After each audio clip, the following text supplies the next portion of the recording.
शम्मी कपूर साहब ने 2 शादियां की थी। उनकी पहली पत्नी फिल्म अभिनेत्री गीता बाली थी। शादी के 10 साल बाद साल 1965 में गीता बाली का निधन हो गया था।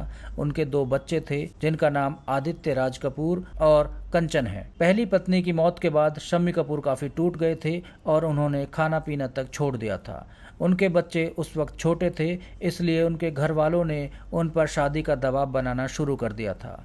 फिर उन्होंने गुजरात के भावनगर के पूर्व शाही परिवार की नीला देवी गोहिल से दूसरी शादी की थी। इस बात के लिए शम्मी कपूर बहुत मुश्किल से तैयार हुए थे और उन्होंने एक रात नीला देवी को फोन किया। अपने एक इंटरव्यू में नीला देवी ने बताया कि हम दोनों ने रात को 2 बजे बात करना शुरू की, जो अगले दिन सुबह होने तक चलती रही थी। नीला आगे बताती हैं कि शम्मी कपूर साहब ने उन्हें गीता बाली, अपने बच्चों, अपनी अच्छाइयों और अपनी बुराइयों के बारे में सारी बातें उस रात बताई थी। नीला ने बताया कि शम्मी कपूर ने मुझसे कहा कि हम बाणगंगा मंदिर में आधी रात को ठीक वैसे ही शादी करेंगे जैसा साल 1955 में गीता बाली के साथ उन्होंने की थी। लेकिन नीला ने कहा कि हम ऐसा नहीं करेंगे, बल्कि अपने परिवार की मौजूदगी में ही शादी करेंगे। उन्होंने नीला के सामने एक शर्त रखी कि वो कभी मां नहीं बनेंगी और उन्हें पहली पत्नी से हुए बच्चों का ध्यान रखना होगा। इस शर्त को मानने के बाद उन दोनों की